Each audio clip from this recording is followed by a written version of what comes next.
Deixa eu fazer uma introdução aqui, então. Então, pessoal, nós estamos começando hoje nossa a segunda atividade de consultoria free que a gente está dando, né? Foi uma ideia muito boa que o Bruno teve no passado, e ele começou a primeira, e já colocamos, na verdade, no nosso canal do YouTube. Quem tiver interesse pode ver lá. E a ideia da Free Consult, na verdade, é dar uma hora de consultoria de graça. Não uma hora necessariamente, né? Mas assim, uma horinha de consultoria de graça, ou seja, tentar solucionar, mostrar para os clientes ou futuros clientes algumas formas acionáveis, né? Quer dizer, coisas que eles podem fazer para resolver problemas práticos que vocês têm, né? E hoje é a nossa segunda sessão, então. Eu sou Marcelo Antunes, eu sou fundador da SQR Consulting e trabalho aí já há uns 20 e poucos anos na área de dispositivos médicos, particularmente na área regulatória de dispositivos médicos, né? E há um pouco mais de 10 anos aí como consultor na SQR Consult, que eu acabei fundando por N motivos, né? E a ideia hoje, então, assim como em todas as nossas sessões free, é ter uma empresa interessada, né? E eu vou deixar vocês se apresentarem, Manu, para poder trocarmos essas ideias, né? Fazermos uma horinha de troca de ideias, de busca de soluções, sugestão de soluções. Tudo bem? Pode se apresentar vocês, então, Manu? Posso. Então, Thaís, quer começar? Quer que eu apresente a Systex? Na verdade, a Por Systex favor. ela Isso. é uma empresa que faz implantes dentários, né? Implantes, componentes, instrumentais. Ela está há 18 anos no mercado, tá? Então, ela tem como fundadora a doutora Flávia Nelly e o doutor Gastão. E ele já tem a certificação na Europa, né? Já tem MDD para alguns produtos, a maioria, na verdade. E agora a gente está migrando, então, para a MDR, que é aí até mesmo o interesse nosso aí para a gente estar conversando sobre dúvidas que a gente tem, mesmo, de repente, eu tendo feito já o curso com vocês, né? Mas a Thaís, retornando, a Thaís já trabalhou na área de dispositivos médicos, né? A gente trabalhava juntas. E não sei se você quer comentar alguma coisa, né? Sim. Bom, eu sou a Thaís, trabalhei durante algum tempo com dispositivos médicos, mas registro em países de língua hispânica. Então, aí tem algumas nuances, né, entre os países, e isso foi há mais ou menos 5 anos atrás. Então, já estou um tempinho distante. E agora, retornando para a área de dispositivos médicos, e aí com um belo presente, né, a virada aí da MDD para a MDR, e aí com alguns desafios aí pela frente, algumas, até muitas vezes, dificuldade de alguma interpretação, algum termo, e aí causa uma certa insegurança, né, e dentro da área regulatória isso a gente não pode ter, né, insegurança. Então, por isso a gente sempre busca se alimentar de vários materiais disponíveis para ir realmente reduzindo essas dúvidas e esclarecendo um pouquinho mais, né? Então, a gente está bastante contente de ter esse tempo aí para a gente conversar, e eu acho que vai ser muito positivo. Legal. E é isso, Felipe, né? O Felipe está na área de projetos também, só que o Felipe vem da automotiva. Processo, eu nunca tive experiência com parte de planta, nada assim. Estou aprendendo tudo agora. Legal. Regulatório, implementação. Por um lado é bom também, vem o virgem, que você aprende bastante coisa, né? Mais fácil, às vezes, de aprender, né? Legal. Tá ok, então, gente. Vamos lá. De qual assunto vocês gostariam de começar? Vocês comentaram que iam ter 3 assuntos, né, em princípio, né? Não é fixo naquilo, tá? Mas vocês comentaram de 3 assuntos. Qual que vocês gostariam de começar primeiro? O que você acha mais? Eu comentei com ele do UDI, falei de investigação e avaliação clínica. O que você acha? Eu acho que a gente pode ir para a questão do UDI, né, e o registro junto ao da médica. A gente sabe que ainda não está 100%, né, em vigor, e a nossa dúvida é, assim, como que vai ficar disponível esse portal, como que a empresa vai fazendo os registros, os cadastros, E a questão do UDI é realmente esse desafio, né, de estabelecer esses códigos, de fazer essa gestão, se de repente compartilhar um pouquinho dessa experiência, né, eu acho que é bem-vindo. Claro. Então, deixa eu abrir algumas coisas aqui. Na verdade, eu não tinha aberto, eu tinha aberto o DI apenas, não tinha falado da Eudamed. Já que você comentou, deixa eu abrir um slide aqui da Eudamed para explicar um conceito.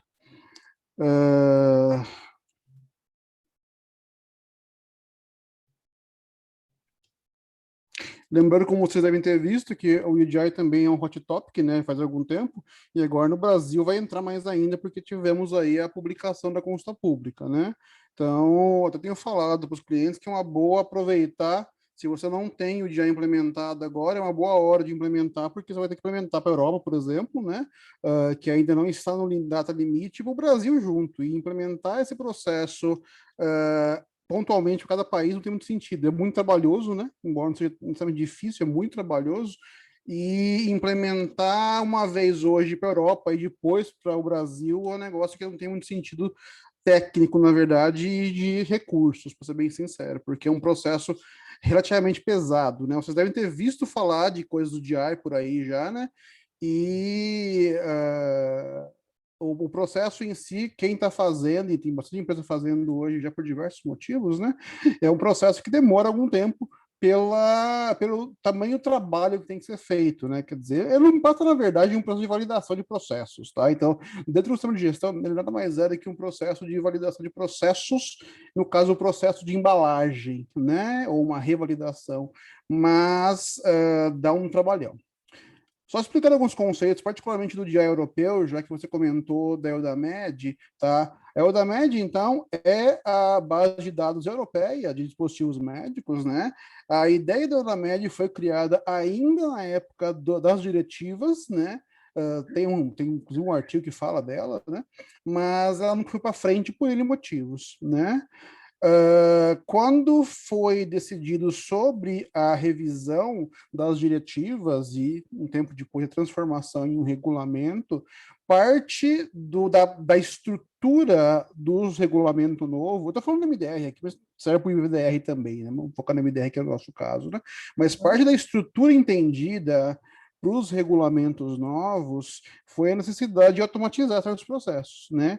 E aí, na prática, funciona assim, a Eudamed é a base principal, né? Quer dizer, não só a base por ser a base de dados, mas é uma estrutura principal para funcionar a regulamentação, né? Sem ela não funciona a regulamentação. Ela funciona pontualmente, né? Mas sem a Eudamed funcional, o MDR não consegue funcionar, porque tudo basicamente depende da Eudamed, né? Então, essa estruturação de uma base de dados online como estrutura principal do regulamento veio aí desde sempre como um entendimento de uma necessidade aí para poder, particularmente, deixar certas coisas mais transparentes, não só automatizar as coisas, né, mas deixar muitas informações que hoje não estão e deveriam ser mais transparentes, né? A ideia, inclusive, da base de dados é essa, ter uma transparência em níveis, é claro, não é todo mundo que vai ter acesso a tudo, né? Mas a ideia é ter uma transparência muito maior do que tem hoje pelas diretivas, por exemplo. A Eudamed, ela é composta de 6 bases de dados, né? Aqui parece que tem 7, mas na verdade, se você olhar aqui, esse sistema de registro eletrônico de operadores é o mesmo de dispositivos aqui, tá? Só coloquei porque tem algumas diferenças só, mas na prática nós temos quais bases de dados, então? Nós temos a base de dados de UDI, né, que é uma das bases de dados, então entre as 6, uma é de UDI, e ela é importante porque nós temos uma parte do UDI europeu, que é esse chamado Basic UDI, que não existe, por exemplo, na base americana. A base americana UDI, ela foi feita só para UDI, né? Então, não tem necessidade de usar para outras coisas, tá? Já a base europeia, eles precisavam de uma identificação, né? Tem um ID na prática para o produto, né? E aí a solução foi fazer o UDI, né? Então, assim, ao invés de você fazer um número qualquer novo, usou-se o UDI. É que não dá para usar o UDI direto, como usa nos Estados Unidos. Então, eles criaram um layer acima do UDI, que é o chamado Basic UDI. Esse Basic UDI é a identidade do dispositivo do ponto de vista regulatório europeu. Então, tudo que for relacionado ao dispositivo MDR específico, né, está linkado àquele basic de GRDI. E, além disso, para você logar no Eudamed, você vai ter o basic de GRDI do dispositivo, que é o login. Tá? Um outro número que tem aqui, na verdade, que é importante também, a identificação, é esse aqui de baixo, por isso que eu deixei separado, que é o registro dos operadores, né? Então, cada um dos operadores econômicos, de fabricante, distribuidor, importador e representante, eles vão ter um ID também, né? Então, juntando o SRN, que é o Single Registration Number do operador, mais o produto, você localiza tanto o produto sobre quem está agindo em cima dele, né? Então, na prática, esses são os dois IDs que vão ter, o ID da entidade, né, do fabricante, vamos falar assim no caso de vocês, e o ID do produto. O ID do fabricante vai ser o SRN e o ID do produto vai ser o Basic de IDI. Tudo bem? Ainda na base de registro aqui de operadores, também tem um registro de dispositivos, né? Então, vai facilitar também você registrar nos países, que hoje é feito pontualmente por cada país. O registro vai ser genérico agora, também na Eudamed, facilita bastante, na verdade, então. E as outras 4 bases de dados são o sistema eletrônico para Notified Bodies certificados, né? Então, esse vai basicamente ter informações do trabalho de avaliação de conformidade dos Notified Bodies, incluindo uma informação que é difícil de achar hoje, que é a informação de validade de certificados, por exemplo. Tá? O sistema eletrônico de investigações clínicas, o MDR, na verdade, ele tem dupla função, né? Ele não é só uma regulamentação de colocação no mercado, ele é uma regulamentação também de investigação clínica na Europa de dispositivos médicos. É como se fosse nossa RDC 10 aqui, né? Então, assim, parte do MDR é a RDC 10 europeia, né? Essa base de dados vai ser para isso. Então, essa base de dados para quando for feitas investigações clínicas na Europa, né? O terceiro é o sistema eletrônico de PMS, né, monitorização pós-comercialização, inclui vigilância e outros aspectos, né? Esse aqui, o fabricante vai entrar com relatos de incidentes e ações de campos e outros, né? E um sistema final, que esse basicamente vai ser gerenciado só diretamente pelos organismos, pelas autoridades competentes dos países apenas, né? Que é o de fiscalização de mercado, né? Em que a fiscalização são atividades que as autoridades fazem no ponto de vista de fazer o enforcement regulatório nos países, né? Isso é o da MED, então, né? Então, para o MDR, essa base de dados, ela vai entrar em vigor completamente no ano que vem, tá? É uma das perguntas que ela fez. Desculpa, eu estou esquecendo os nomes já, gente. O senhor lembra, mano? Thaís. Que a Thaís fez, né? Quando vai entrar em vigor, vai entrar em aplicação direta.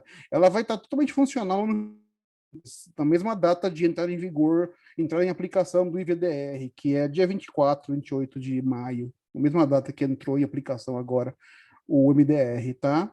Por enquanto, você consegue fazer pontualmente algumas atividades de registro já, porque o módulo de atores está funcional já. O módulo de atores é justamente esse de registro que eu mostrei aqui, tá? Esse módulo de atores está funcional e se vocês derem uma olhada, vocês vão ver que... Tinha separado isso. Mas vocês vão ver que na página da Comunidade Europeia, que, onde está o UDI, basicamente, né?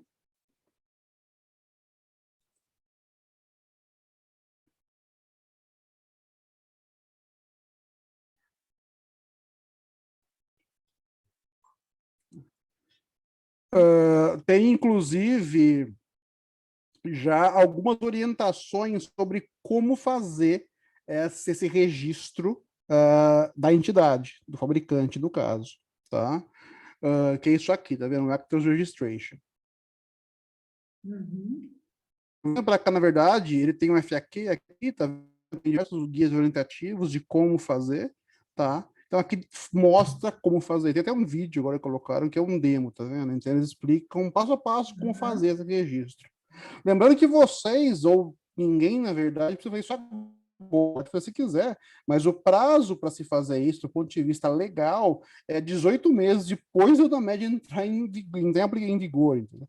Então, na verdade, vai ser 18 meses depois do ano que vem, né? É óbvio que muita empresa já está fazendo as atividades para diminuir o trabalho depois, que tem muito trabalho depois para fazer as coisas, né? Então, muita empresa está fazendo isso. hoje já, mas assim, o que der para fazer basicamente é isso. O resto basicamente vai estar em vigor, em aplicação no ano que vem. Alguns módulos vão entrar em aplicação ainda entre esse ano e no que vem, tá? Mas não todos. Mas a ideia geral, a expectativa geral é que vai entrar tudo em aplicação, tudo funcional, a unidade inteira vai estar funcional e, portanto, aí sim o MDR vai poder estar plenamente funcional a partir do ano que vem. Muito bem.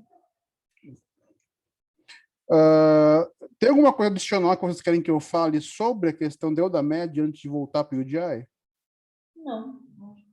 Tá claro? Só que não tem muito o que falar, né? Podia mostrar um passo a passo, que seja aqui, mas não tem muito sentido. Tem que pegar um documento desse, dar uma olhada e falar assim que faz, né? Assim, então, essa é a questão. A ideia mais geral que eu nem falei, inclusive, aqui é dar as sugestões acionáveis, no sentido que, assim, pega isso aqui, você consegue fazer, né? E aí, vocês, como empresa, vão ter que, em algum momento, estudar isso ou passar para alguém fazer, na verdade, né?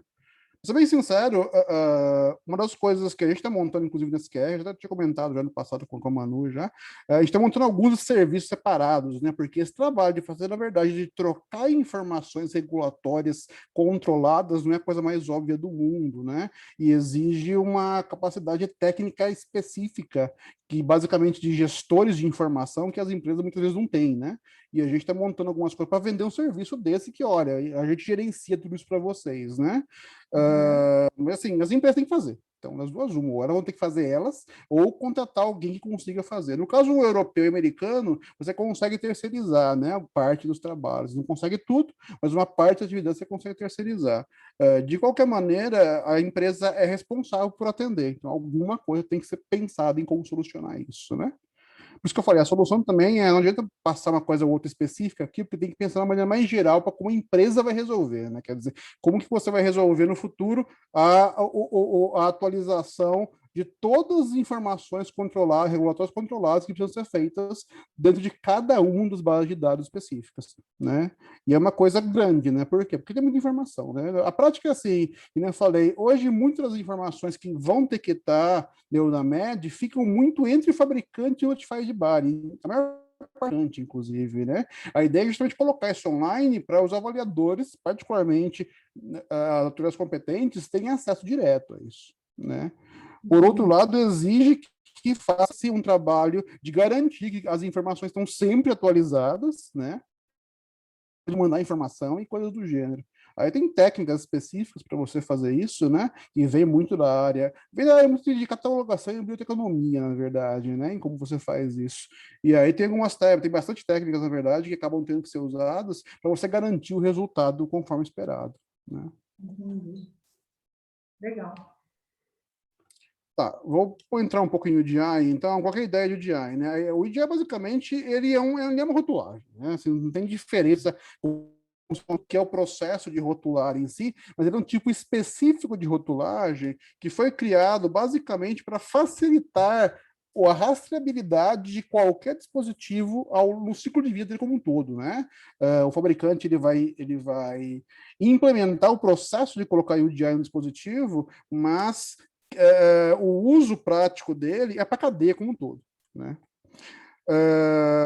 Vocês não sei se chegaram a ver, mas a gente está publicando alguns textos aí de UDI inicialmente, então eu vou passar esse para vocês darem uma olhada, mas assim, conceitualmente, o que é UDI?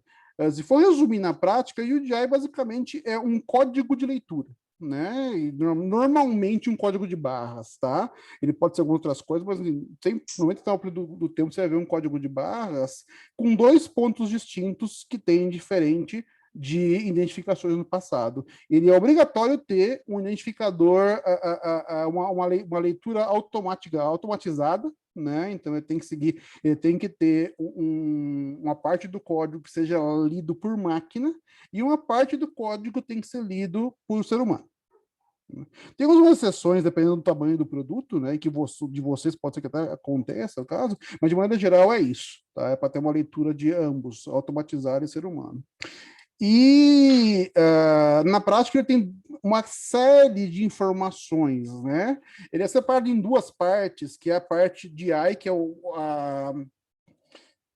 a identificação do dispositivo, né? E quando fala de dispositivo, eu não falo de um dispositivo específico, a gente fala do projeto do dispositivo, né? Aquele tem um registro, por exemplo, e o identificador de produção.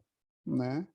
Normalmente, a ideia, o que você vai colocar, e por que na verdade tem essa rastreabilidade? Porque a rastreabilidade quem vai dar não é você, né? Quer dizer, você vai dar o UDI para o produto, mas esse UDI vai ser rastreável a uma entidade emissora, uma agência emissora, que vai ter, que vai fazer essa rastreabilidade ou parte dela, porque a rastreabilidade prática vai estar na base de dados europeia, né? Que vai permitir que você tenha uma rastreabilidade formal do produto. Então você não pode fazer sozinho. Você tem que contratar uma agência dessa primeiro, que ela vai te permitir criar o UDI, né? E aí criar a rastreabilidade, que você vai fazer o upload de informações para a base de dados. É esse conjunto que garante as coisas, então. Tá? E aí qualquer um na cadeia que pegar e ler isso aqui vai ter uma série de informações X sobre o produto. Né? Marcelo, deixa eu só tirar uma dúvida aqui, ó. Uhum. Então, você falou que eu vou ter um UDI de projeto e de produção, certo? Não é bem de projeto, é que o EDI é o identificador de produto, né? Só que não é de um produto, é o identificador do modelo. Né? Entendi. Eu falo projeto para facilitar. Eu estou perguntando assim, isso para saber se, de repente, essa identificação ela já nasce lá no projeto. Então, quando eu tenho o projeto, já o desenvolvimento ali do produto iniciando, eu já tenho que ter esse identificador do produto. Isso? Não, você vai ter que ter, não, você vai ter que ter alguns momentos isso, que não precisa ser no início do projeto, mas você vai ter que ter isso em algum momento, né? Isso influencia o projeto. Por exemplo, você tem que colocar o UDI no produto, né? Inclusive, se for um produto que é reutilizável, tem que ter uma marcação direta no produto, né? Uma marcação não é só na embalagem, tá? Então, nesse caso, se tiver marcação direta, não tiver espaço para colocar, você não consegue ter o UDI no produto, né?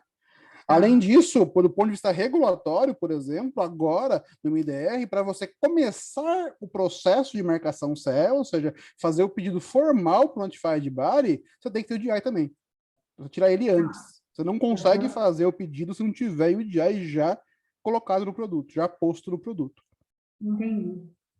Beleza. Então, você tem que, na verdade, do ponto de vista prático, você vai ter que criar o UDI, né? Quando eu falo criar o UDI, linkar o número formalmente, né? Não é só o número, né? Mas linkar a identificação em algum momento do projeto, particularmente na Europa, antes de você ir para a marcação CE. Tá? Tem uma dúvida, Marcelo, aproveitar, que você comentou aí de identificação no produto, né, propriamente dito. A partir do momento que a gente tem aí a virada, né, de um regulamento, da diretiva para o regulamento, isso significa, se a empresa, por exemplo, iniciou um processo, quer iniciar um processo de registro e agora, ela já... Marcação CE, você fala, né? Isso, de marcação CE. Ela precisa já ter identificado no produto dela o código de identificação do produto e da produção. Então, assim, já está valendo. Não, é por isso que eu falo, você precisa ter UDI básico, né? Que é esse basic que eu falei, na verdade, e o UDI está relacionado ao UDI DI, que é a parte identificação do produto. Tá? A produção, inclusive, você nem coloca, a produção ela fica com você nem faz upload dessas informações, tá? É que eu estou explicando no passo a passo aqui, né? Mas a parte do DI de produção fica com você, para a sua rastreabilidade. Você não faz upload disso. O que você faz upload de informação é só da parte de DI, na verdade. Mas isso, quando for impresso no produto, vai aparecer tanto o DI quanto o PI. No produto vai aparecer os dois, sim. Tá, beleza. Obrigada. Tá. A questão é o upload que você faz na base de dados para fazer a rastreabilidade, você faz o upload só do DI. Tá, perfeito. Tem algumas sistemas, porque é óbvio, é parecido, mas não tem suas similaridades, tem suas particularidades, né? Um sistema qualquer, seja Brasil, ou mesmo seja Europa, ou outro, pode pedir alguma coisa do PI, mas a ideia do PI não é que você coloque o PI lá. Né? O PI como um todo, que é muita informação, inclusive, ele fica com vocês e no EDI. Né? Na verdade, quando a gente coloca o EDI, a gente chama de carregador ou carrier, tá? Que é o local, basicamente onde está o EDI, né?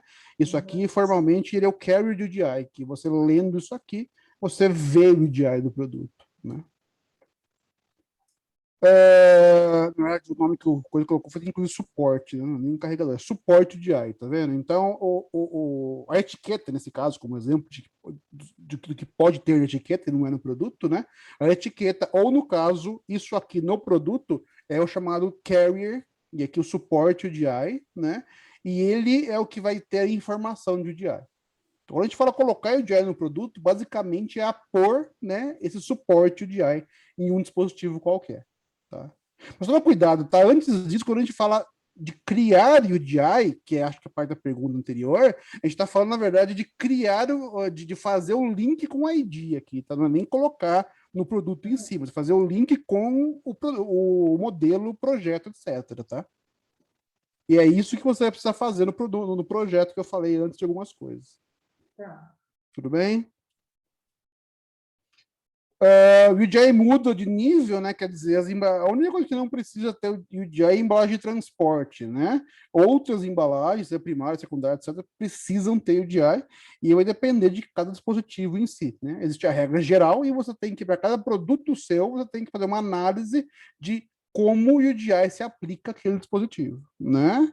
Então, como eu falei, se o dispositivo for um dispositivo reutilizável, ele vai ter que ter UDI além das embalagens, vai ter que ter um DI direto no dispositivo, né? Ele vai ter que ser não impresso, né? Pode ter impresso, tem tela de impressão, mas ele tem que ser aposto direto no dispositivo, né? Normalmente por laser ou algo do tipo, né? As embalagens primárias tem que ter, secundárias, se tiver coisa, provavelmente tem que ter também. Então, assim, não tem a regra geral existe, mas tem que ser aplicada, né? Então, não vai ter uma solução específica para o seu dispositivo. Você tem que analisar a regra e fazer uma análise para cada dispositivo, onde eu preciso apoio de AI aqui. Tudo bem? Certo.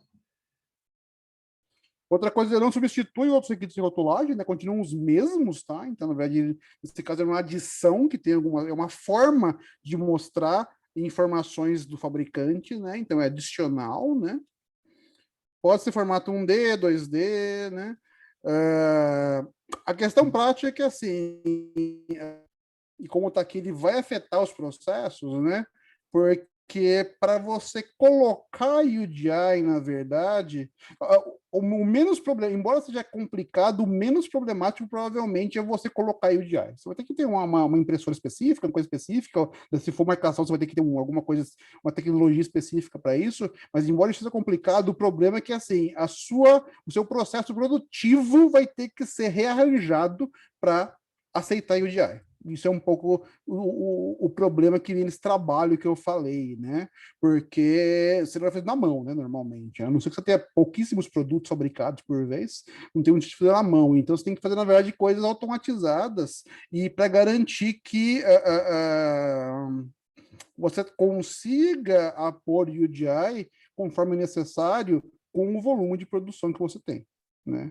E o que tem acontecido bastante é isso, com os clientes que a gente tem feito isso, é que assim, a maior parte não tem uma automatização suficiente de processo que permita o DI ser colocado direto, né? Então você tem que fazer, primeiro você tem que fazer uma análise de como você vai usar, como o DI vai ser incluído no processo produtivo. Depois tem que alterar o processo, depois que alterar para o DI. Então isso que demora um pouco às vezes, né? Só para ficar um exemplo clássico, o tempo de implementação de um processo de AI, genericamente falando, tem gerado em torno de 1 ano e meio a 2 anos por empresa, tá? Uhum. E mais se tiver muito produto, na verdade, de formas distintas, que você tem que ter diversas tecnologias distintas, software distinto para tudo isso, né? Deixa eu abrir uma outra parte aqui. Deixa eu pegar um pau qualquer. Tá, não importa, deixa eu ver um negócio aqui. Eu vou passar a maior parte das coisas que eu estou mostrando aqui, eu vou passar para vocês poderem usar depois, tá? Mas tem uma coisa outra que eu não vou passar, que é a parte do treinamento, mas é que não tem ali ainda, que o Bruno não colocou, ele não está abrindo outro. Eu vou só mostrar um negócio que é parte do que a gente tem feito, inclusive parte do treinamento que a gente está dando, mas só para mostrar alguns conceitos para vocês, tá? Deixa eu abrir aqui.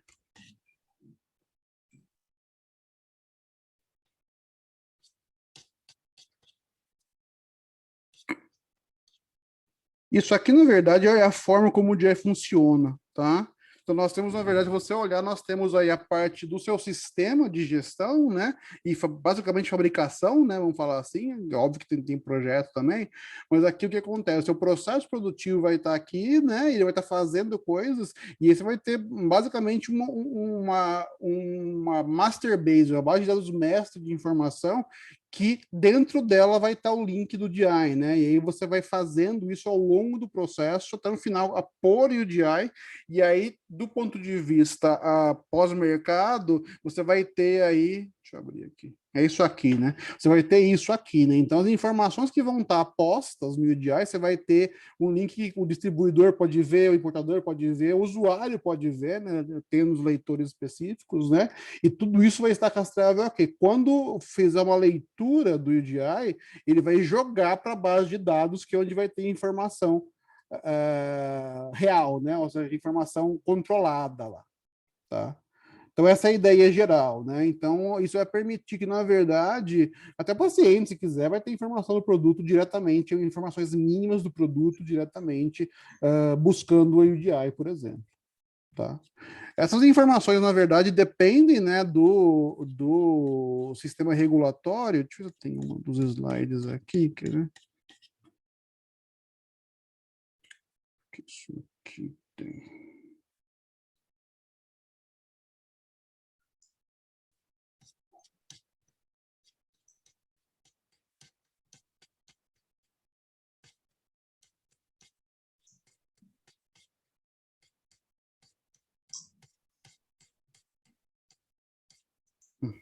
Tá aqui. Essa aqui, só para ter uma ideia, essa aqui é como funciona de maneira geral as bases de dados. O exemplo do FDA, que é muito funcional, tá? Então é o seguinte, normalmente vai ter uma conta na base de dados, o caso da marcação CE vai ser a conta do produto, né, na verdade, e aí você vai ter um contato regulatório da empresa, que no caso do IDR, por exemplo, vai ser aquela pessoa responsável pela conformidade regulatória, né, que essa eu me lembro bem. Preciso confirmar isso, porque me perguntaram esses dias, eu fiquei em dúvida. E aí você vai ter dentro disso, normalmente, um layer distinto, que são os coordenadores de UDI, né, da base de dados, e o cara que faz o label, né, quer dizer, o cara que entra com as informações de UDI na base de dados, tá? Então, isso vai funcionar assim, isso aqui é só para base de dados, tá? Na questão de informações, deixa eu ver um negócio aqui que eu acho mais fácil achar aqui no Google.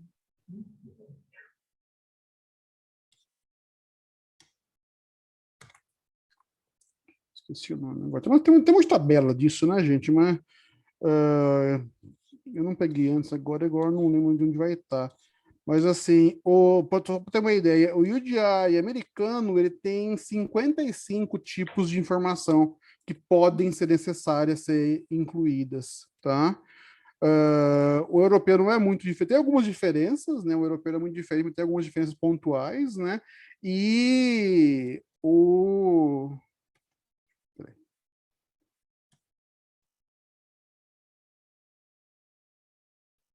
É isso aqui, ó. Esse aqui, por exemplo, são as informações que fazem parte do DI. Esse aqui já é europeu, inclusive, tá? Então, por exemplo, tá vendo todos esses tipos de informação que tem aqui? O valor do DI Basic, o número, o SRE no fabricante, a nomenclatura, o código de nomenclatura, tá vendo? Tudo isso aqui, na verdade, faz parte do DI, tá? Dessas, as vermelhas são compulsórias, né? Então, a gente vai ter uma série aí de 20 ou 30 informações que qualquer UDI de dispositivo vai ter que ter, né? E aí, dependendo do dispositivo, ele pode ter as opcionais, né? Ou as mandatórias se forem aplicáveis, tá? Na prática, isso aqui dá uns 55 informações em média, né? E que nem eu falei, o pré-prático é assim, muitas informações você tem que puxar automaticamente, né? Se for fazer isso para cada vez, você vai fazer um produto separado, tá ferrado, é muito trabalho, né? Então, o que acontece é isso, né? O trabalho que tem dado hoje é basicamente automatizar, né? Quando eu estou falando de automatizar, não sei se é claro para vocês, mas a gente está falando de coisas desse tipo, né? Nós temos aí... Deixa eu ver outro gráfico aqui. Nós temos aqui, por exemplo, uma série de...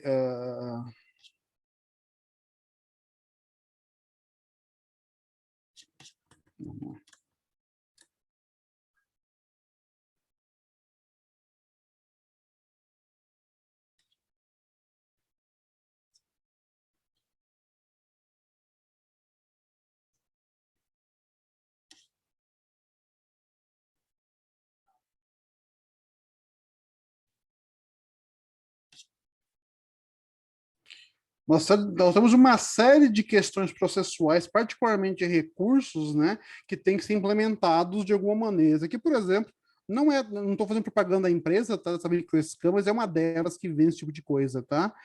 Isso aqui são leitores que você coloca o DI, por exemplo, e você lê automaticamente aqui, tá vendo? Uma das coisas que tem que fazer é checar depois se está certo, né? Tanto que parte do que você acaba tendo que fazer é ter softwares de checagem, por exemplo, em que você avalia visualmente, no caso do software, né? O software vai ler, por exemplo, aqui o UDI e verificar duas coisas. Basicamente, os principais é se o UDI foi colocado de maneira correta e se é legível, né?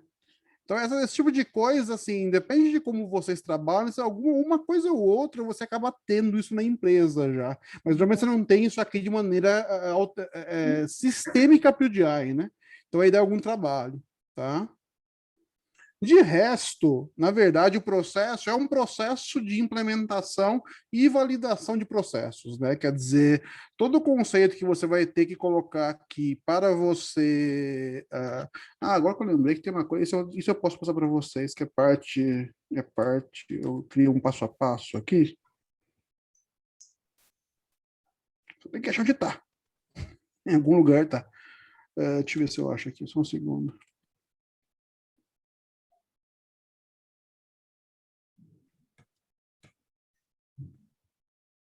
Eu criei um passo a passo básico de como implementar o processo de AI com atividades gerais, claro, né? Não entrei em detalhes, tá? Eu passo para vocês depois, mas a ideia geral... Por que não está aqui, será?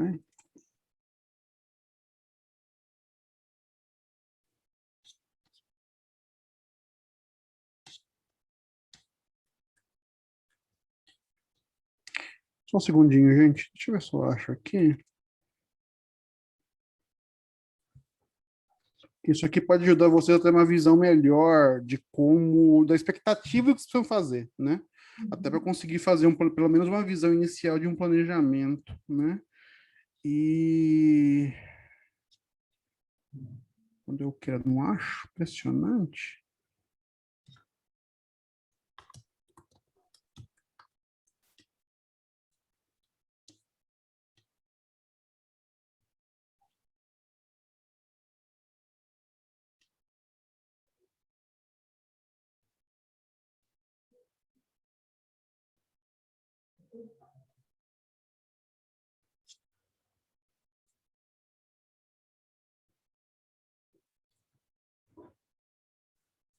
Enquanto eu estou achando aqui, gente, isso aqui, vocês conseguiram pegar uma visão razoável inicial da situação? Sim, sim.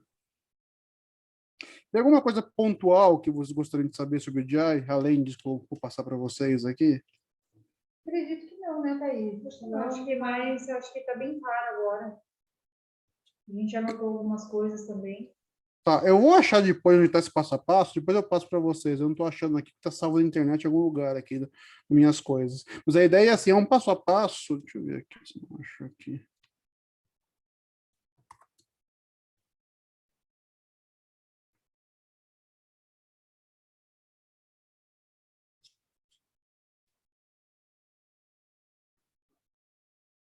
Acho de processo de apps que não está aqui. É isso aqui, tá? Eu passo para vocês também, mas é um passo a passo que eu compilei de como a empresa precisa, basicamente os passos gerais que a empresa precisa fazer para implementar um sistema de UDI genérico, né? Genericamente falando. Beleza. Deixa eu abrir aqui que eu já mostro rapidinho para vocês, para terem uma ideia. Mas a situação é assim, como eu falei, é um processo de implementação ou revisão de um processo de rotulagem com a necessidade de revalidar o processo, né? Então, passo a passo, algo desse tipo, né? Primeiro, identificar os requisitos regulatórios aplicáveis, né? E aí, nesse caso, já tem que ter tem que tomar muito cuidado, porque tem que aplicar todos os produtos, então tem que fazer uma revisão bem pontual do que precisa ser aplicado, para saber exatamente o que precisa fazer, né? Conduzir um gap analysis, né? E aí desenvolver um plano de qualidade para implementar o UDI. Né? Que você vai analisar o dispositivo, cada um deles, aplicando os requisitos para verificar o que aquele produto em si precisa ter, né? Implementar atividades estruturantes, né? Por exemplo, associar uma agência emissora, analisar os padrões da agência emissora, né? E dependendo do país, alguns tipos de código que são base para o EDI, né? Por exemplo, nos Estados Unidos tem o código do Duns e Bradstreet, por exemplo, são códigos específicos que você tem que usar, inclusive, porque senão você não consegue nem se cadastrar na agência. Aí implementar aspectos específicos, né? E como qualquer implementação, nós temos que implementar aspectos primeiro de gestão de informação, né? Isso aqui normalmente não tem nos outros, mas o DI é essencial, né? Já está de informação, né? Então a ideia é implementar aspectos de gestão da informação, né? Implementar aspectos da rotulagem em si, né? Ou seja, revisando os requisitos de rotulagem que o DI, quais são os aspectos adicionais que eu tenho que implementar. Implementar aspectos de hardware, como eu falei, na prática isso aqui tem a ver com tecnologia, primeiro para criar a rotulagem do DI específica, né? E aí pode ter o problema que você tem que fazer, dependendo do teu produto, você tem que fazer marcação direta, e é mais complicado, né? Porque não é tão simples fazer marcação direta, inclusive os próprios regulamentos têm um waiver, uma opção de você não precisar fazer, por exemplo, se não existir tecnologia para aquilo no momento. Né? Então, assim, depende totalmente do produto, não tem como falar o que fazer, né? Mas, obviamente, tendo marcação direta é bem mais complicado do que você colocar só na embalagem, né? Implementar o outro hardware que tem aqui, que eu falei, é sistema não só de impressão, mas também de verificação, né? Então, parte do hardware também tem que verificar, e o DI, assim como já tem verificação de rotulagem em geral. Implementar os aspectos de software, também tem muita coisa de software aqui, a maior parte vai ser automatizado, né? Aspectos de capacitação do pessoal para fazer isso, e esse aspecto tem que ser constante, né? Porque o que a gente tem visto nas empresas é que, primeiro, você tem que ter uma equipe para isso aqui, na verdade, né? Uma equipe específica para o DI, né? E segundo, que a equipe acaba tendo, por ser parte da equipe de produção, acaba tendo que ter um turnover grande na maior parte das empresas. E aí você tem que ficar toda hora fazendo capacitação e recapacitação, né? E em aspectos processuais e base de dados, né? Depois tem que validar o sistema, aí basicamente usa processos de validação de processo, né? Incluindo validação de software, né? Que até que eu falo, tinha um cliente, na verdade o cliente não, o pessoal que falou na primeira Free Console, eles comentaram, porque a gente passou o problema de fazer validação de software, que é gigantesco, e agora está indo no DI. O DI tem um problema que é dois, né? Porque tem uma validação do processo de hardware, inclusive software também, né? Então, assim, eles vão voltar também ao mesmo problema de software, só que junto com mais até, né? E aí manter o sistema, né? E manter particularmente significa fazer atualização das informações conforme necessário. Mas tudo bem, de novo, só para ter uma visão geral do que é a expectativa. Vocês podem usar isso para ir tentando fazer um planejamento inicial para vocês. Ok? Tá. De DI, então, ok em princípio. Uhum. Tá. Vamos passar para outros dois pontos de avaliação e investigação clínica. Tá? Tem algo específico que vocês pensaram em querer saber ou vocês querem que dê um overview geral? Doutor Igor, se o doutor Igor quiser comentar alguma coisa aí, fique à vontade. Eu sei que ele está no laboratório lá, Marcelo, está ruim para ele falar. Mas ele está mandando para a gente aqui no WhatsApp, se ele tiver alguma dúvida. Acho que dá uma visão geral, né, de avaliação, investigação, em que momento, eu acho que por onde que a gente começa. Pode ser um aspecto geral. Pode ser um aspecto geral mesmo. Tá, então, assim, conceitualmente, o que é uma avaliação clínica, né? Deixa eu explicar um pouco antes, então, para entender por que essas coisas, que é sempre essencial entender, eu acho, né? Se você olhar o histórico de medicamentos, a nossa regulamentação sempre veio de medicamentos, historicamente, porque tinha regulamentação de medicamentos antes, você vai ver que foi muito comum, em algum momento, começar a se avaliar a eficácia de medicamentos, né? E a segurança junto, e em épocas distintas, inclusive, né? Por quê? Porque começou a perceber que se não tivesse algum tipo de controle, não dá para garantir que os medicamentos funcionassem de maneira segura, né? Basicamente o mesmo conceito no nosso caso, dispositivos médicos. A pergunta é como é que você garante que funciona de maneira segura, né? A questão prática é que, assim, para dispositivos médicos, nós temos uma separação que não era muito clara até pouco tempo entre a questão de desempenho e a questão de não é bem eficácia, mas assim, é a eficácia, mas também a eficácia como resultado no paciente, né? Então, a pergunta básica é como é que eu garanto que o produto leve ao paciente ter uma melhora, um diagnóstico, blá, blá, blá, né, de maneira segura e dentro do que o produto dispôs a fazer, né? Então, nesse sentido, é exatamente a mesma coisa, né? A diferença prática com relação a medicamentos, na verdade, é que medicamentos, o foco sempre foi, até pela forma como o medicamento age, né? Que normalmente vai ser um químico ou interação química e biológica, né? O entendimento sempre foi a necessidade de se fazer investigações clínicas, né? Que eu já falo mais para frente, mas na prática, a investigação clínica é usar o produto em ser humano, né? Já que tem um problema do ponto de vista regulado, tá? Porque a regulamentação existe, né, tanto medicamentos quanto dispositivos médicos, para prevenir o uso de produtos que não são seguros e eficazes, né, em pessoas, tá? Então, assim, como é que você faz?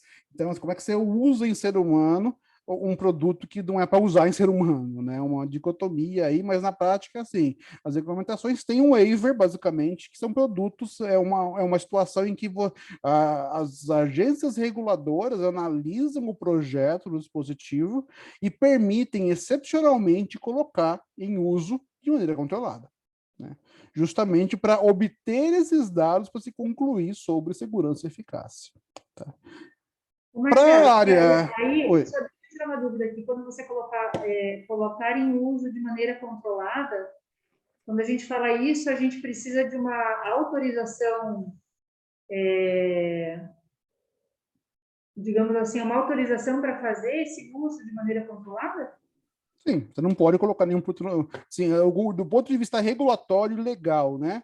Um Aham, produto seguro e eficaz é que tem registro, né? tá, Não vamos discutir se o registro leva a isso, né? Mas assim, ter registro significa automaticamente que ele é considerado seguro e eficaz, certo? tá Um certo. produto sem registro não é seguro e eficaz. Então, ele não pode ser colocado em uso. Tá. Isso é proibido, a proibição legal que tem, que é você não pode usar produtos que não têm registro na Anvisa. Na verdade, não pode usar, só lembrar que assim, a Anvisa não tem controle sobre o uso, né? É que você não pode colocar no mercado, né? Então, assim, mesmo que existisse, você não teria como legalmente usar um produto, não que você não possa usar, né? Já que a Anvisa não controla, é que não teria como entrar no mercado, você não tem como usar, né? Tá. Mas sim, para colocar em uso de maneira controlada dispositivos que não têm registro, é necessário algum tipo de autorização da agência reguladora. Tá. Inclusive, é uma confusão isso, porque se você faz faculdade de medicina ou outras coisas parecidas, a única coisa que eles falam é que você basicamente tem que passar por um comitê de ética, que também tem que passar, né? Mas o comitê de ética não avalia a colocação no mercado, quem avalia é a agência reguladora, né? Tá. Então, sim, ela tem que colocar. E assim, se for para mercado, aí não tem como ter. Você tem que ter uma, na verdade, tem que ter um tipo de. Não é bem aprovação que a gente fala, né? O nome não é esse, mas você tem que ter uma aprovação na Anvisa, né? Uhum. Já pós-mercado, depende de como for, você pode começar sem uma aprovação formal, fazendo algumas coisas apenas. Você tem que avisar, mas aí tem uns IC que você pode bypassar, tá? Tá. Mas para mercado não tem como fazer. Se não tiver, porque pós-mercado tem registro, né? Então, na verdade, você vai usar de forma para pesquisa controlada no pós-mercado, mas já tem registro. Agora, sem registro, não pode legalmente ser colocado no mercado de maneira nenhuma, né? E colocar no Tá. mercado inclui colocar para pesquisa. Ok. Então, voltando aqui, como eu falei, na área farmacêutica, até pela forma como os fármacos atuam, né, o entendimento é para ter investigação clínica, ou como o nome no Brasil, pesquisa clínica, não estudos clínicos, tem esse pequeno problema. O nome internacional para isso é investigação clínica, que eu prefiro usar para não confundir, tá? Já em dispositivos médicos, não, na verdade, né? Assim, o entendimento sempre foi, até pelas formas distintas que existem soluções físicas em dispositivos, né? Não tem muito sentido pedir sempre necessariamente uma investigação clínica. O que tem sentido, e que a Europa pede, mas o Brasil não pede e outros países não pedem, mas a Europa é o que também tem mais sentido tecnicamente, é pedir uma avaliação clínica para qualquer dispositivo. Tá? Qual que é a diferença? A diferença prática é assim, uma avaliação clínica, eu vou até abrir aqui um workshop, que depois eu passo para vocês também, que eu dei na Anvisa, alguns anos atrás, explicando os conceitos, mas de maneira geral é assim, nós temos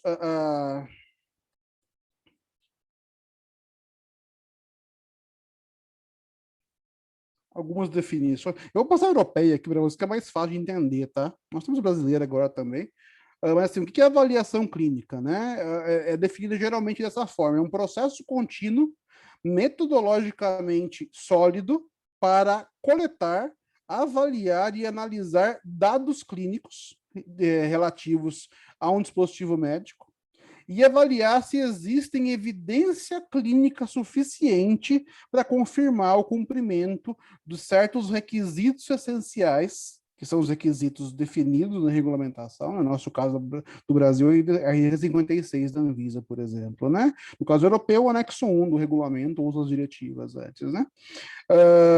Para a segurança e desempenho do produto ao usar o mesmo, tá? Então, nota, esse processo compulsório, qualquer projeto do dispositivo, e assim, independente da Anvisa ou dos Estados Unidos requerer ou não, é uma boa prática fazer, né? Quer dizer, para qualquer dispositivo médico, tem sentido fazer uma avaliação clínica, né? Europa exige formalmente, tá?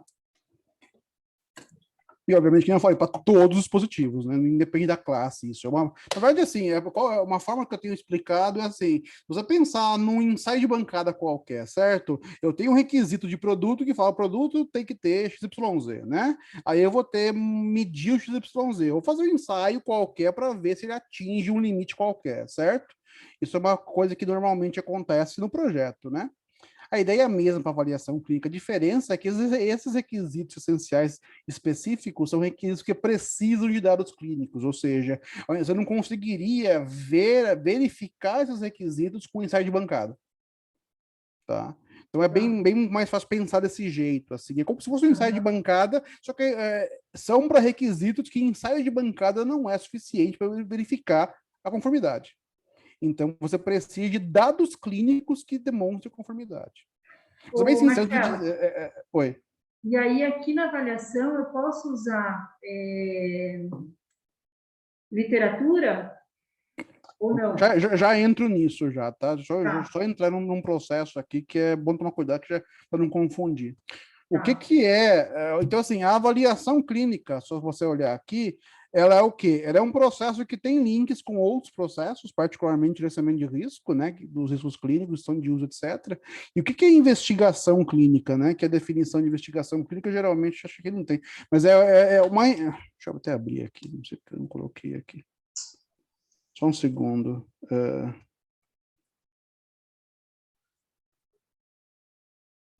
A nossa definição no Brasil aqui, você sabe que tem os guias da Anvisa, né? Que eles publicaram há algum tempo sobre o assunto, né? Esses guias ajudam bastante a entender um pouco dos conceitos, tá?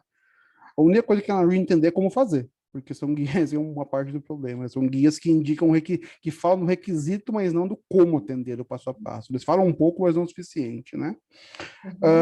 Uma avaliação, uma investigação clínica é qualquer investigação ou estudo sistemático em um ou mais seres humanos realizado para avaliar a segurança, desempenho clínico e eficácia do dispositivo. Né? E aqui nesse documento, a avaliação clínica é um conjunto de atividades contínuas que utilizam métodos cientificamente sólidos para avaliação e análise de dados clínicos, para verificar a segurança, desempenho, blá, blá, blá. Como eu falei, a avaliação clínica é maior e é compulsória normalmente. Tá? A investigação clínica, uma forma fácil de entender, é que é um dos meios de se buscar dados.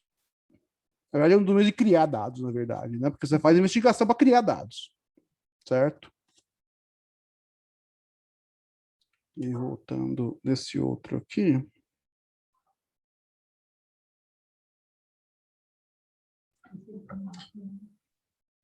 Então, voltando aqui, a avaliação clínica, ela pega dados clínicos, né? Já falo o que são. Basicamente, são dados de uso do produto, tá? De uso real do produto, né? E aí, ela avalia esses dados. Tudo bem? Por enquanto? A investigação é uma forma de pegar dados. De se criar dados, na verdade. Tudo bem? Sim. O que são os dados? Os dados clínicos são definidos geralmente como informação de segurança do desempenho gerados a partir do uso clínico do dispositivo, né? Então, ou seja, você tem que ter o uso do produto em pessoas, né? E normalmente tem 4 fontes, tá? E aí, assim, elas são parecidas, mas depende do sistema regulatório, vai ter algumas discrepâncias pontuais, tá? Qual que é o padrão ouro? O padrão ouro é uma investigação clínica do seu dispositivo, né? Quer dizer, a melhor forma de cadastrar o clínico no meu dispositivo é usando ele, né? Então, o padrão ouro é sempre esse, é o que fazer uma investigação clínica do meu próprio dispositivo que eu estou projetando. Tudo bem? As outras 3 opções... Oi. Só tirando uma dúvida aqui, ó. Por exemplo, na investigação, vamos supor que a gente tenha seja um produto novo, eu não tenho ele ainda, não tenho dados, né? Como você mesmo disse, aí eu estou criando dados, né? Fazendo investigação, e eu vou fazer a submissão. Eu posso fazer a submissão estabelecendo um prazo de que em 2 anos eu vou ter o resultado final da investigação, eu tenho que esperar o final da investigação para submeter o produto. Cuidado, você falou 2 submeter, você vai submeter distintos, tá? Você vai submeter para investigação, você precisa submeter para fazer a investigação. Para o registro, outra coisa. Tá. Então, o registro normalmente... Vou precisar desse dado normalmente específico para fazer o registro? depende do produto, mas depende do processo. Mas assim, se você precisa da investigação para ter dados suficientes para avaliação transformar em evidência, você vai conseguir registrar o produto depois. Tá. Beleza. Tudo bem? Uhum. Mas note que a investigação não é a única solução, né? Então, assim, as 4 fontes são essas daqui. A primeira, que é o padrão ouro, é investigação clínica. Tá?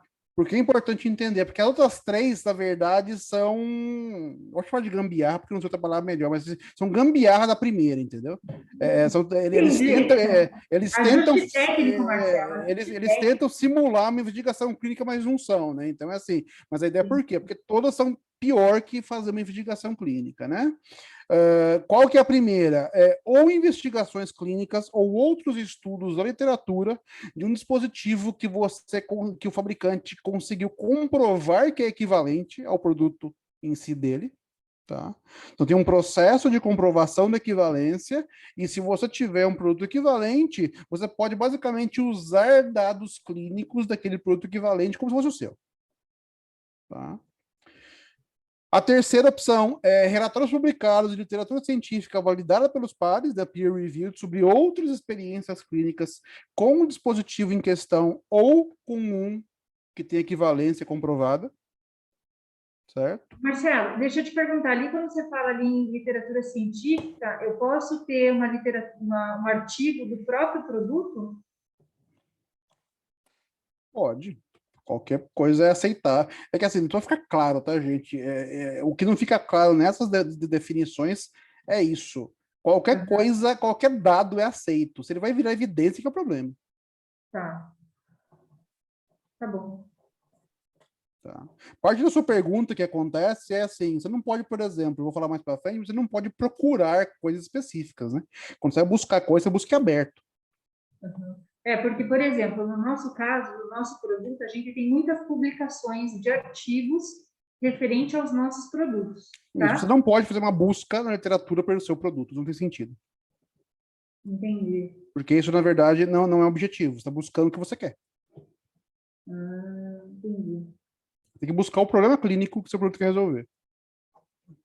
Tá. E você espera que apareçam os resultados que também tenham produto seu. Mas ter o produto seu é a parte lá no final, quando você faz a apreciação crítica apenas, que você checa isso.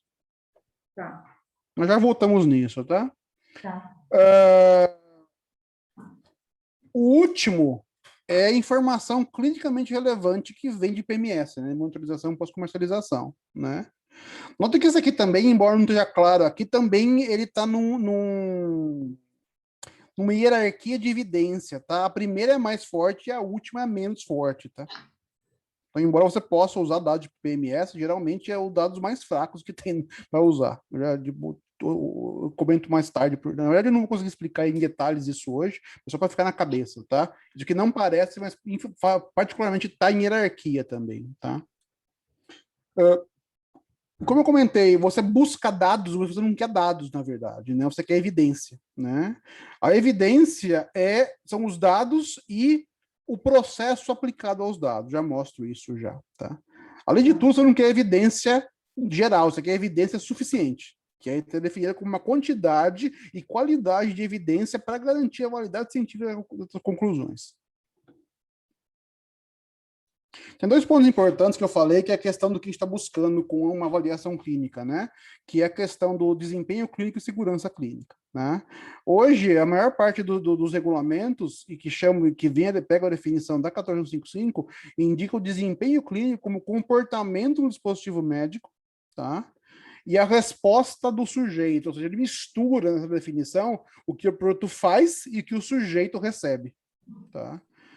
E a segurança clínica é a liberdade de riscos clínicos aceitáveis. O MDR resolveu esse problema separando as coisas. Então, o MDR, por exemplo, ele define agora desempenho clínico como a capacidade de um dispositivo e em resultado de características dele, é claro, porque o desempenho tem o que ele faz, né? Alcançar a finalidade prevista, produzindo um benefício clínico. Tá?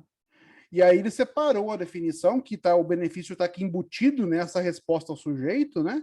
Ela separou a definição para colocar benefício clínico, que é o impacto positivo do dispositivo na saúde de uma pessoa, expresso em termos de resultados clínicos significativos, mensuráveis e relevantes do paciente. Tá? Então, isso no MDR deixou mais claro, né? E do ponto de vista prático, eu tenho usado isso aqui como exemplo de implante mamário, né? Que ele tem 3 benefícios clínicos normalmente, tá? Geralmente não, sempre tem 3 benefícios no mínimo, pode ter mais, mas são 3 que qualquer implante mamário tem. O primeiro, que é esse terceiro aqui, é o mais óbvio relacionado ao desempenho dele, que é o aumento da circunferência da mama, em algum tipo de tamanho, né? Geralmente em centímetros. Tudo bem? Os outros 2 são principais, são um aumento na qualidade de vida do paciente, em uma escala qualquer, e a satisfação do paciente aumentada numa escala qualquer. Tá? Então, para o IDR, você tem que buscar essas coisas agora também, que antes não estava muito claro que precisava. Né? Inclusive, foi conversei com a Flávia quando a gente conversou no passado sobre isso, né? A questão do benefício é um problema hoje que a maior parte das empresas nunca definiu o benefício clínico do produto, né? E aí fica bem difícil de primeiro definir, depois ir atrás. São coisas que não são óbvias de buscar, de como você vai chegar naquilo, tá? De qualquer maneira, o que é importante entender, tá? Eu não falei até agora, só falei da questão da definição regulatória, mas assim, uma avaliação clínica, ela é uma aplicação específica de uma revisão sistemática, tá? A revisão sistemática, ela é um tipo de pesquisa, né? Não é uma revisão de literatura, é uma pesquisa que você faz para achar coisa nova, né? E você também usa, dentro de uma revisão sistemática, conceitos do que a gente chama de medicina baseada em evidência, tá? Que é uma forma de fazer medicina, e hoje espalhou para outras áreas, em que você se baseia numa análise objetiva de informações existentes no mundo naquele momento, analisa e toma uma decisão. De maneira geral, o processo você faz uma pergunta de pesquisa, você adquire informações, né, os dados, você faz a apreciação crítica, aqui está o tchan da coisa, na verdade, faz uma apreciação crítica dos dados, tá? E aplica aquilo no seu dia a dia médico, no caso, né? E age em cima daquilo depois. Qual que é a ideia geral? Essa apreciação é importante entender, por quê? Porque a diferença dela com outros tipos de avaliação é que as perguntas, eles querem responder 2 perguntas, basicamente, né? Que é, primeiro, qual é o céu do risco de ter bias? Você percebe que isso que você ou vieses, né? Parcialidade. Parte do produto que eu citei com você é esse problema. Se você buscar uma coisa sua, você está tendo bias de buscar coisas do seu produto só. Né? Então, por exemplo, você controla o bias, esse tipo de bias, tem um nome para esses bias, não vou falar todos agora, mas você controla esse tipo de bias justamente fazendo uma pesquisa aberta, né? E coisas do gênero, tá? O segundo é quais são os resultados, e aí, na verdade, aqui ele quer avaliar duas coisas, basicamente, que é a qualidade metodológica e a validade científica. Ou seja, tem que avaliar se aquela informação tem sentido técnico, basicamente. Né? Um outro ponto importante é que, assim, uma investigação, uma revisão sistemática é um funil, né? Porque você vai pegar, a sua busca, na verdade, de informações vai chegar a um número qualquer de dados, tudo bem? Só que aí esses dados passam pelo processo de afunilamento, que é a apreciação. Na apreciação, sobram menos dados. Primeiro, na verdade, passam por dois aqui, já que já chama, né? Então eles cortam os dados com algumas coisas, alguns critérios iniciais, mas depois que você chega na apreciação, ele corta um monte de dados, porque você vai ver que uma boa parte do dado que existe hoje na literatura não tem como ser evidência, porque não atende a critérios de ser evidência. Né? Então a ideia é esse processo de apreciação, particularmente, é um funil, o processo inteiro de avaliação ou revisão sistemática é um funil, né? E aí você aplica isso nos seus dados. O que sobrar do funil vira evidência. Aqui também tem uma hierarquia, só para ter uma ideia. Aqui, inclusive, o motivo que eu mostrei de cima lá, que falam que a experiência clínica é o último tipo de evidência, né? A hierarquia de evidências, isso aqui, eu não vou entrar em detalhes, isso aqui serve para você definir o nível de evidência suficiente, tá? Mas isso são hierarquias de evidência usadas em medicina baseada em evidência, é a mesma coisa que usa na avaliação clínica, tá? E a ideia geral no processo de medicina baseada em evidência é a partir dos tipos de análise, né, o tipo de processamento. Então, por exemplo, você tem estudos primários, são estudos básicos de ciência, né? Eles podem levar a pesquisa não apreciada ou pesquisa pré-apreciada, né? O próximo são revisões temáticas, que eu falei. Tá? E revisão sistemática, a diferença é essa, são pesquisas pré-apreciadas. A diferença básica é assim, gente, se você pegar uma análise de literatura básica, né, uma revisão de literatura básica, você revisa a literatura, geralmente você revisa parte do conhecimento, né, muito focado às vezes no seu produto, por exemplo, né, e você aceita cegamente os resultados. Normalmente não se critica os resultados que você vai usar. A questão de apreciação é essa, você critica. Tá? Então, qualquer dado que tiver, você não aceita direto. Você tem que verificar se aquele dado tem sentido técnico, né? E aí tem que ter alguém que consiga fazer essa apreciação para analisar os estudos, tem que saber como o estudo funciona, como é, para poder analisar se aquilo foi feito como deveria ser feito e o resultado pode ser usado como evidência. Né? Se passar para investigar, para avaliação clínica, a mesma coisa, é isso aplicável, né? Então, assim, esse é o modelo geral do processo, né? Então, basicamente, nós temos o quê? Um estágio inicial de escopo, em que nós, na verdade, criamos o plano de investigação clínica por dispositivo, né? E aí você identifica os requisitos essenciais relevantes, ou seja, aqueles que precisam de dados clínicos para a verificação, e cria a pergunta de pesquisa bem desenvolvida. Depois você vai identificar os dados, seja de investigação clínica, ou busca pela literatura, ou experiência clínica. Né? Um outro ponto importante para ser sistematizado e objetivo, como uma revisão sistemática, você tem que fazer em partes, né? Quer dizer, a primeira coisa que você faz é fazer o escopo. Acabou o escopo, você faz toda a busca. Acabou a busca, aí que você faz a apreciação. Você só confunde bem isso, que quer fazer tudo no meio. Você não corta as coisas no meio, você faz tudo separado. Né? Os dados que sobraram daqui do screening, você vai apreciar 4 coisas. Primeiro, se aqueles conjuntos de dados individuais têm qualidade metodológica e validade científica, eu falei, aí para você checar se aquilo tem sentido técnico, né? Para os que passaram, ou seja, para os que afunilaram, você vai verificar a relevância para sua avaliação clínica. Por exemplo, lembra que você falou do seu produto? Uhum. Num processo de avaliação clínica, você talvez só quis fazer o produto ou não. Essa relevância é justamente para ver, meu produto é equivalente ou não. Que nota, antes disso, você tem que fazer toda a pesquisa e você tem que fazer toda a avaliação de qualidade, tá? Uhum. Então, assim, parte do problema até vou mostrar daqui a pouco, mas você não quer ter muita coisa, na verdade. Por quê? Porque se tiver muita coisa, eu vou gastar um tempo do cão fazendo tudo isso e descobrir depois que não usa para nada. Sim. Né? E por último, para os que têm relevância, aí eu vejo o peso da contribuição. Uhum. Aí você tem uma análise de dados, na verdade, análise de evidências, né? Você verifica a força geral da evidência e conclui sobre a segurança e desempenho clínico. E aí a pergunta aqui no final é: a evidência é suficiente para demonstrar conformidade com esses requisitos essenciais que identifiquei aqui no plano? Se sim, você cria o relatório de avaliação clínica, né? E mantém isso ao longo do tempo. Isso tem que ser revisado de tempos em tempos. Se não, nota, você, teoricamente, você buscou todos os dados existentes aqui, tá? Esse é outro ponto importante. Você não busca só parte do body of knowledge, você tem que buscar tudo, na verdade. né? Então, chegou aqui, a evidência não é suficiente, quer dizer que não existem mais dados do mundo. E aí eu sou obrigado a fazer uma investigação clínica para criar dados novos. Tomar um cuidado com a investigação clínica também que eu falei, normalmente era opcional, certo? Nesse sentido, você, na verdade, faz uma investigação clínica se você não tiver dados e evidência suficiente, tá? Mas do ponto de vista regulamentar, particularmente na Europa, tá? Além da avaliação clínica, tem um certo tipos de produtos que basicamente são classe 3, maior risco implantáveis, e também tem uma exigência formal de fazer uma investigação clínica. Tá?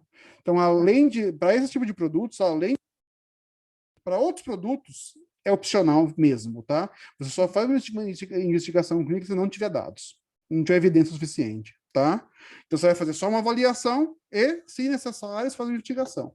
Já no caso de classe 3 e implantáveis, além da avaliação, você precisa colher dados do teu produto também. Tá? Eu vou tomar cuidado que no passado o pessoal dava umas desculpas meio esfarrapadas e o pessoal aceitava e não fazer, tá? O MDR travou tudo isso como deveria, né? E agora você, assim, é muito difícil você, para o produto de classe 3 implantar, você justificar que eu não preciso fazer investigação clínica. Tá. Se você olhar aquilo que eu mostrei antes, é a mesma coisa aqui, né? Então, assim, a avaliação clínica é um funil. Você define requisitos essenciais, certo? A partir dele, você vai criar pergunta de pesquisa bem definida e você vai criar uma estratégia de busca. Os dados que você obtiver, você vai passar pelo funil do processo de apreciação. O que sobrar aqui é para análise. Tá? Tá. Então, o conceito basicamente é bem parecido. Até coloquei aqui, porque na verdade o que acontece? Para entender uma avaliação clínica, basicamente você tem que entender como faz uma revisão sistemática.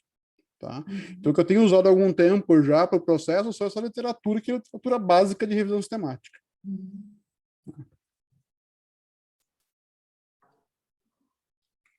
Deixa eu voltar para esse aqui, mostrar uma coisa aqui, então.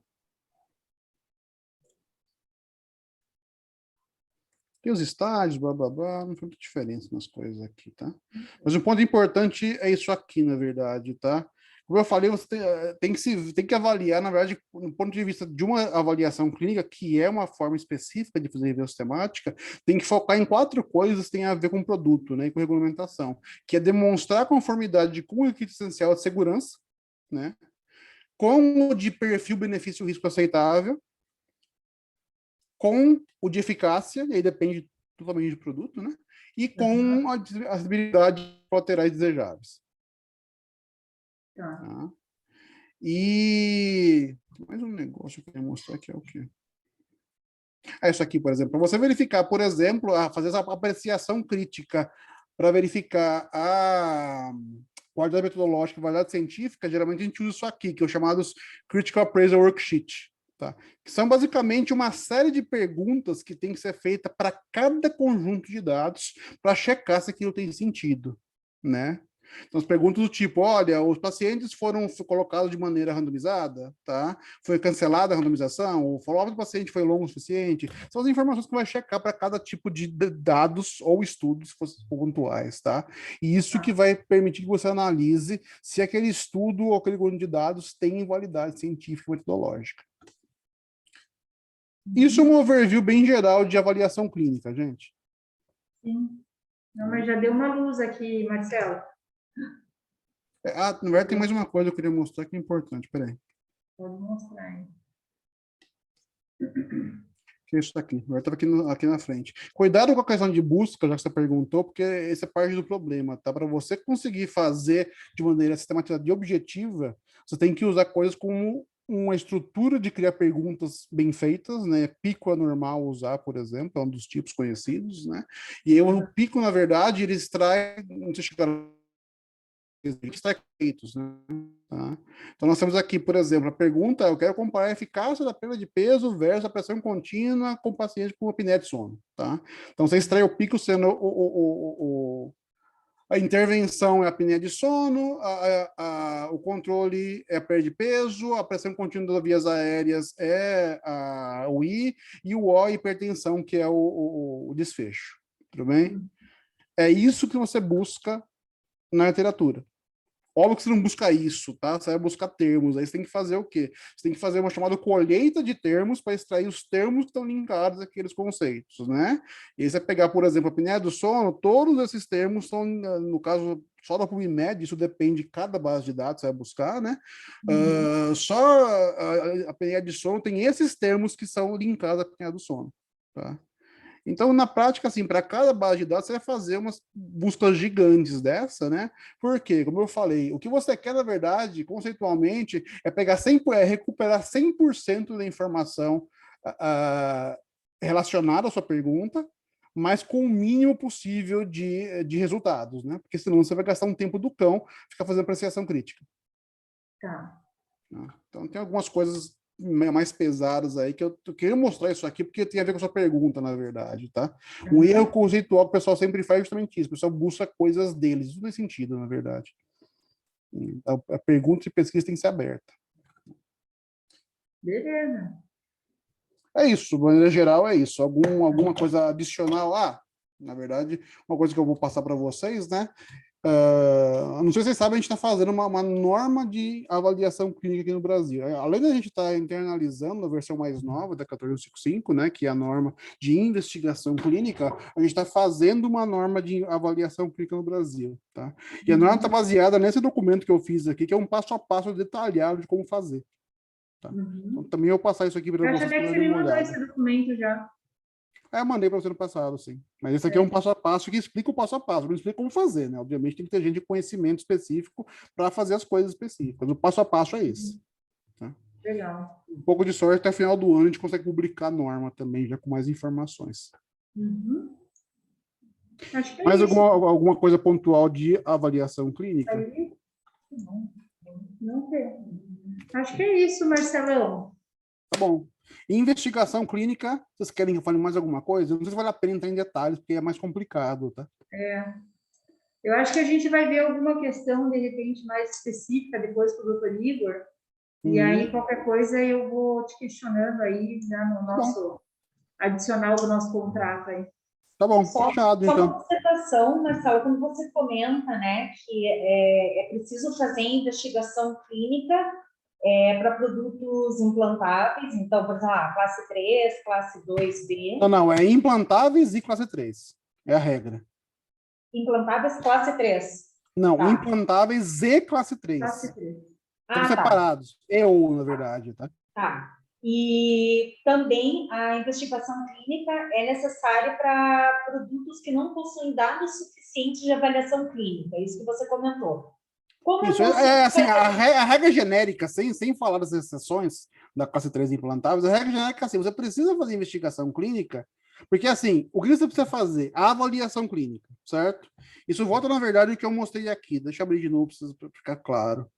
A pergunta prática, na verdade, no guia da Anvisa tem isso, tá? O guia 31 da Anvisa tem exatamente isso que eu falei, porque é o conceito histórico, né? Quer dizer, eu preciso de evidência clínica e não tenho evidência clínica, esse que é o conceito, tá? Eu tenho que criar dado clínico. Não é aqui que tem, peraí. Lembrar que os dados, eles entram no funil, tá? Então, assim, eu crio dados e não é certeza que sirva de evidência. É óbvio que um dado de uma investigação criada para isso provavelmente vai virar evidência, né? O problema não é o resto, tá? Mas na prática é isso aqui, que eu já tive o fluxo, que é isso aqui, ó. Nós temos o pretendido do produto, o gerenciamento de risco, e aí começa a avaliação clínica. Tudo bem? Aí a pergunta é exatamente a mesma que eu fiz lá, tá vendo? A evidência clínica é suficiente para declarar conformidade com os requisitos essenciais relevantes? Tá? Se for suficiente, eu não preciso de dado adicional. Porque eu já tenho evidência que me permite julgar, certo? Se não for suficiente, como a avaliação clínica é um processo de revisão sistemática aplicado, e nesse processo você busca todos os dados existentes no mundo naquele momento, tá? A conclusão é que não existem mais dados adicionais, certo? Como eu não tenho evidência, não tenho dados, eu sou obrigado a fazer uma investigação clínica, porque eu vou criar dados. Essa é a regra geral, tá? Que se aplica sempre. No caso europeu, né, e assim, quando tem essas exceções, a ideia é assim, mesmo que eu precise fazer, como são produtos de mais alto risco, basicamente, né, ou implantáveis, né, eu quero também que você crie os dados do seu produto. Não é suficiente ter uma avaliação clínica só com dados que não tem dados do seu produto, usando equivalentes, por exemplo, ou outros. Vou ser bem sincero, eu não comentei, mas assim, equivalência é um outro problema histórico, tá? O pessoal usa errado, basicamente, né? Qual que é a ideia do conceito de equivalência? É eu ter um produto e ter uma geração nova do meu próprio produto, por exemplo. Né? Eu vou ter dados de uso do meu produto anterior, certo? Se eu conseguir comprovar que é equivalente, eu consigo fazer isso no projeto, eu projetar para ser equivalente, na verdade, né? Eu posso usar, não tem porquê eu não usar os dados do outro. É óbvio que eu tenho que continuar comprovando a equivalência, né? Sim. É para isso que existe equivalência. Como o pessoal usa errado, eu vou pegar equivalente de outro fabricante e usar como se fosse meu. De Isso, concorrente. isso nunca teve sentido e agora o MDR por aí, basicamente. O MDR fez um algoritmo para essa decisão. Antes no MDD era assim, olha, se tiver dado suficiente, não precisa fazer investigação clínica. Agora o MDR, na verdade, tem 5 páginas de algoritmo que fala assim, olha, se for para implantável classe 3, tem que ver aqui. Se vier aqui, tem que ver aqui. Se vier aqui, tem que ver aqui. E assim, se não for seu, você não consegue usar mais, por exemplo, no caso de classe 3 ou 4. Classe 3 implantáveis. Né? E aí o MDR travou para voltar ao correto, basicamente. Que o pessoal estava usando errado e estava passando coisa errada, infelizmente, né? E aí tem essa situação agora. Então, nesse caso, da sua pergunta de classe 3 implantáveis na Europa, que é uma exceção à regra geral, né? Além de fazer a avaliação clínica compulsória, existe a necessidade de você fazer, assim, é requisito, né? Ou seja, existe o requisito de fazer investigação clínica também, né? E aí você continua tendo algumas formas de não fazer, mas tá muito difícil agora. A não ser que você tenha muito dado clínico do seu produto equivalente, né? E o seu equivalente vai ter que ser um equivalente seu, porque não vai passar mais se for um classe 3 implantável. Vocês devem ter visto, na verdade, alguns comentários sobre uma regra que tem que falar assim, olha, se o produto for de maior alto risco ou classe 3 ou implantável, se não for seu, você tem que ter acesso direto ao projeto do produto de maneira constante. E se for de um outro fabricante, tem que ter um acordo entre os dois que o cara dê acesso total ao produto. Que é uma coisa que ninguém vai fazer, certo? Sim. Mas por que existe uma exceção, que é a exceção de alguém comprar uma empresa, né? Então, se eu compro ou fundo a minha empresa com outra, o meu produto que é anterior, que não era meu, eu não poderia usar se não tivesse exceção. Então, a exceção serve para isso, basicamente, né? Serve para você, em caso de fusão e aquisição. Tá? Não é a situação de usar de concorrente. Na prática, hoje, não dá para você usar dados de concorrente em classe 3 implantáveis, como deveria ser sempre, e agora corrigiram isso. Beleza. Ficou mais claro? Ficou bastante. Tá ótimo. Então, beleza, Marcelo. Que isso? Mais alguma coisa pontual para a gente ver, gente? Acredito que não. Acho que é isso mesmo. Acho que até estourou nosso tempo aí. Não tem problema, a gente está fazendo, a gente fala 1 hora, mas foca mais ou menos só, né? Antes de terminar, vou fazer uma finalização, agradecimento, eu vou mostrar aqui, como a gente tem mostrado, os nossos serviços, tá? Eu sei que vocês conhecem uns ou os outros dele, talvez até todos, eu só vou mostrar rapidamente as coisas que a gente tem feito, tá? Então, assim, o que a gente tem feito aí, dentro desses processos específicos, na verdade, eu já comentei bastante no passado com você, né, Manu, cara? Que a gente já teve, que assim, as indústrias hoje estão com muitos desses processos mais críticos, né, e cada vez mais pontuais, que o pessoal não via em detalhes antes, e tem um problema que qualquer processo desses, avaliação clínica, investigação clínica, avaliação biológica, o próprio gerenciamento de risco, na verdade, né, eles são aspectos que precisam de um background específico, né, de uma equipe específica, basicamente, para fazer, né. Infelizmente, as empresas não têm isso, até pela questão de tamanho de coisas, né. Então, o que a gente tem feito muito é criado algumas estruturas para poder terceirizar esse trabalho para as empresas, né? Esse mesmo do DI que eu falei, a gente não começou a oferecer, a gente está fazendo isso já, mas não está oferecendo em aberto, mas é uma situação que a gente tem que ter uma equipe, basicamente, de biblioteconomia, né? A gente tem algumas, pelo menos uma trabalhando com a gente vai buscar mais depois, que consigam fazer esse trabalho a contento. Né? Então, essas equipes, as empresas não vão conseguir ter tanta equipe junto, né? Então, nossa ideia é criar hubs para terceirizar. Nós continuamos fazendo treinamentos, consultorias normais, né? Uma delas, que eu até comentei no passado com a Fábio, quando eu citei, porque assim, o que a gente vê muito, na verdade, é que as empresas elas têm dúvidas diárias, na verdade, né, da aplicação. Não é só uma questão de ter uma dúvida de como fazer um documento, mas como aplicar requisitos regulatórios de maneira geral no dia a dia, né? Isso acaba aparecendo muitas dúvidas que aparece um monte, na verdade, né? O problema desse tipo de coisa é que, assim, se a gente for fechar um contrato com uma empresa que cada pergunta você paga X, cada vez que você vai perguntar, você tem que verificar se vai ter dinheiro para pagar X primeiro, né? E assim, você vai ter Exato. para resolver esse problema, a gente está usando há algum tempo já um trabalho que advogado faz muito, que é o conceito de retainer, por exemplo, né? Que a gente, na verdade, fica totalmente à disposição da empresa, a empresa paga um valor X mensalmente e a gente pode fazer qualquer pergunta que quiser, basicamente. Então não tem limite para isso, né? E aí permite que tenha uma interação muito maior sem ter essa preocupação, né? E a empresa pode qualquer coisa consultar. A diferença é que a gente não faz atividades em si, que a gente não vai implementar nada, a gente vai indicar para como a empresa fazer. Mas são formas que a gente tem buscado de tentar melhorar essas atividades e oferecer mais serviços que atendam melhor a empresa, né? Porque a gente tem visto muitas dúvidas que acontecem, assim, todo dia acontece 1 ou 10 ou 20 dúvidas, né? Se cada vez você tem que perguntar para alguém dessa forma que não são retainers, é difícil fazer, né? E a gente sabe também, como você já sabe, a dificuldade de conseguir informações no Brasil, particularmente, né? É verdade. Nós temos serviços especiais, por exemplo, nós temos de avaliação clínica que faz esse processo todo, e tem uma equipe para isso, né, especializada para isso, um outro de avaliação biológica, que faz a parte de biocompatibilidade, também toda uma equipe especializada para isso, inclusive toxicologistas, né, um dos que a gente tem feito até por causa das diretivas do MDR, que tornou totalmente essencial, é o serviço de PMS, né, que é o de monitorização pós-comercialização e acompanhamento clínico pós-comercialização. Tá? Aqui é um projeto que a gente faz basicamente anual, né, em que a gente faz uma série de atividades baseado nos requisitos específicos, usando os processos de pesquisa que vêm das ciências sociais, né? A gente aplica eles para fazer a busca de dados clínicos e outros dados do fabricante. Nesse caso a gente faz, tá? Porque também é outra coisa, o fabricante também normalmente não vai conseguir ter uma equipe para isso, né? Então a gente faz atividade com o auxílio do fabricante, tá? E aí tem outras coisas, como nossa inteligência regulatória, que a gente tem, na verdade, um serviço de algum tempo, que a gente, na verdade, passa informações regulatórias, muitas vezes já debulhadas para o fabricante poder tomar decisão e coisas do tipo, né? Então, queria mostrar só isso para vocês. Se vocês não sabiam que eu passo para vocês depois também essa apresentação, tá? Vocês podem olhar se quiserem, sintam-se à vontade para conversar mais sobre isso, ok?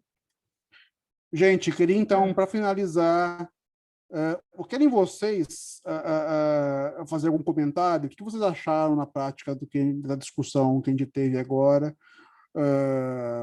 Atendeu o que vocês precisavam, pelo menos num primeiro momento, de entender de maneira geral as coisas?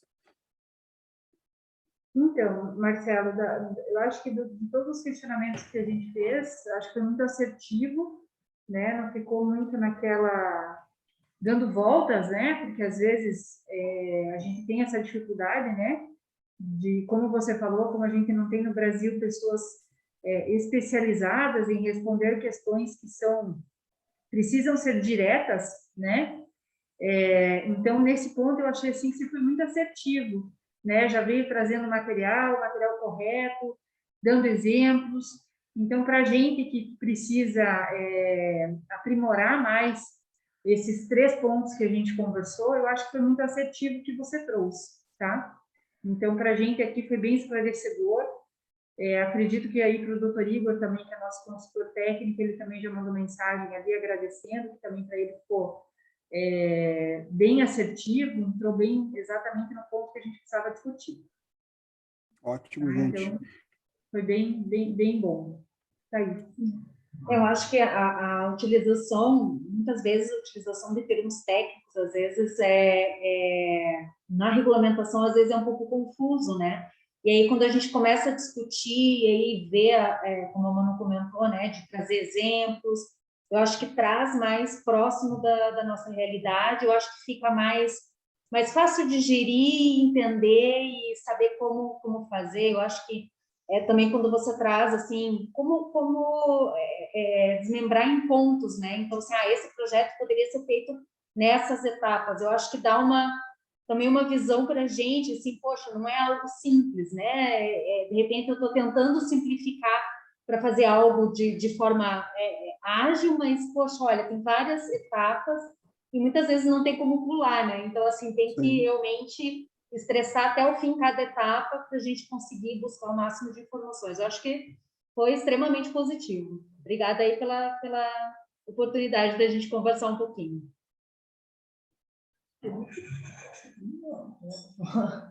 Entendi bastante, valeu.